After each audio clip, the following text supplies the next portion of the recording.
Start that again. So what you say? We're making roux. When you make your roux, to make a true Cajun roux, you start off with a black iron skillet, hot. You get your pan hot first. Then you put your oil in there, and when your oil goes to shimmering, then you slowly add your flour and whisk it. And you have to whisk the entire time it's cooking to brown the roux. You don't want to scorch it, because if you scorch it, it's ruined. You start all over again. And you can smell it if it's scorched. So we're making roux. I always start off with a clean, wet pan, let it evaporate the water out of it, put my oil in there, and then I add my flour until it gets to the consistency I want. So that's a true Cajun roux. That's the way the Cajuns do it. And he's got roux duties. He's got Rudy's. And I've got vegetable cutting up duties. Yep. We got our celery. We've got our bell peppers, red and green. Our sweet onions. Our parsley. Sage, rosemary, and thyme. And if you watch a true Cajun do it, they usually use a metal spoon. I prefer this because it stirs it better. Right. I prefer a whisk. A whisk. There we go. It just does it better. Well, that's what we're going to do. And we got us some Creole Number two soup. thing while you're cooking gumbo, always have a beer. That's right. There's something else other than beer over here. Let me show you. It's my favorite stuff. I had this ready for the game that got. Oh, you got the JD, huh? The Jack Daniels. That's what I'm talking about. I might take a shot of that with you.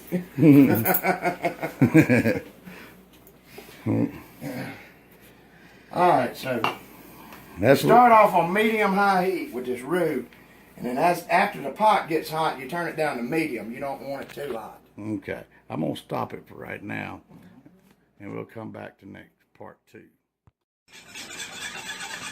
All right, so we got the roux looking pretty good here now. We got to brown it just a little bit more and get it brown, but it's doing good. You can smell it. Smells good, not scorched. We're trying to get the salt right in it. You need to put a lot in there. I know, I've been dumping it, but I just don't want it to. I don't want to put too much salt, because you don't want it too salty. Of course, that's going to evaporate. I mean, that's going to mix in with your gumbo with all the other stuff too, but you don't want too much salt in there. Some people put salt in their roux, some people don't. I prefer to put salt in my roux. I don't know. Somehow I deleted that last video we were doing. Must have hit the wrong button on your phone or something. I do that all the time. I delete stuff by accident. And I deleted a picture that I did not want to delete not too long ago, and boy, it made me mad. Because there ain't no way to get it back, and I didn't have it saved on my Google Drive. I've got it to where now, once I take pictures, they go immediately to my Google Drive. But we're still making on the roux. Let me put my finger in there and taste that. Yeah, taste it, see if we got enough salt yet. That's hot now. It's hot grease. Mm-hmm. Yeah, it's hot grease. I'd put a little more in there. Taste it. I still just taste greasy flour. Well, I mean, that's what it is. I understand. And I think we need a little bit more flour. I don't think it's quite thick enough. Not a whole lot, but we need just a little bit more. I see Nathaniel Craig's watching us. Think of what? I see Nathaniel Craig is watching. Nathaniel Craig, one of your buddies. Yeah. Now it's getting thicker. Now it's getting thicker.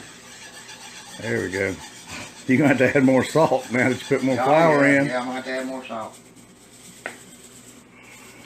But I got to get back on the cooking duties. And we're trying to get this to a golden brown consistency. Or look. Got our crawfish tails. Golden brown. Crawfish tails. We got crab leg. We got to get the meat out of there. There's a crab leg. We got shrimp. 3 pounds of shrimp.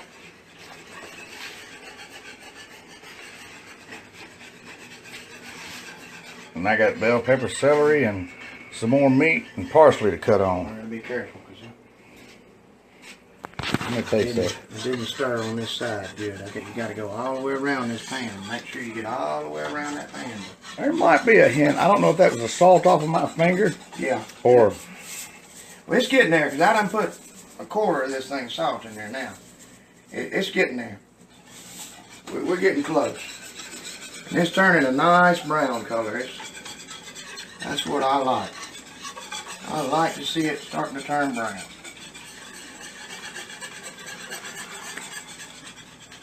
This is probably the most trying part of the gumbo because you cannot leave this. You got to stand and watch this the whole time. If you leave this for 5 minutes, you done ruined your roux. And don't buy that prepackaged roux mix. Oh my Lord, have you ever tried that prepackaged roux? No. That stuff ain't worth a flip. It is not worth a flip. I tried it one time in a stew. It ain't the same as making your own roux. It's just not the same. So we got our cast iron skillet, well seasoned. Some people, I've seen people that on cooking shows, they'll use olive oil for roux.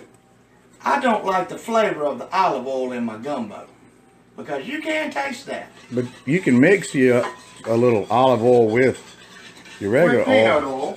And then I've also heard of people using bacon grease. I want to try bacon grease, but not this go round because I'm sticking with what I know is tried and true. Mm-hmm. I don't want to learn. By the way, this is going to be about $100 pot of gumbo when we get through. I don't want to learn $100 worth of seafood. Yeah, there's pot number 1 and pot number 2 right there. I put some water in here, turned it on boil to sanitize that thing. Disinfect.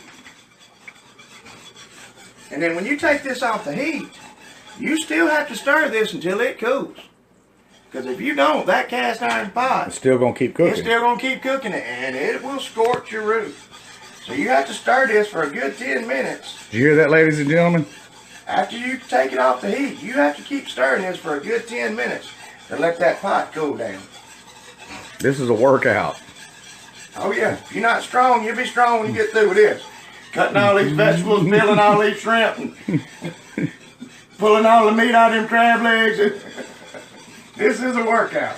So actually we're talking about a $400 batch of gumbo for the labor put in. Yeah, really. If you went and tried to buy this gumbo, the pot that we finna make, you probably would spend $400 for somebody else to make it. It probably would cost you $400 for somebody else to make this gumbo. That's how good it is. That's how good it is. Oh, my cousin Cindy Bradshaw Porch is watching. Yeah, that's good.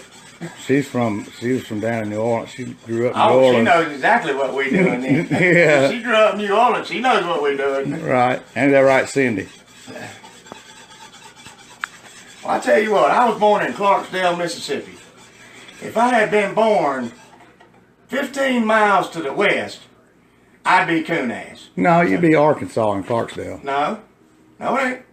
Right across the border at Clarksdale, to the south a little bit, to the southwest is Louisiana. Right. Well, directly west is Arkansas. Yeah, well, you're right. But if I'd have been born 15 miles to the west and down a little bit, I'd have been coon-ass.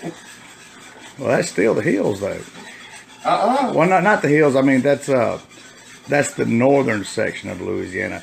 A true Cajun, that's where Cindy was from. Yeah, well, that's from way down south in the bayous.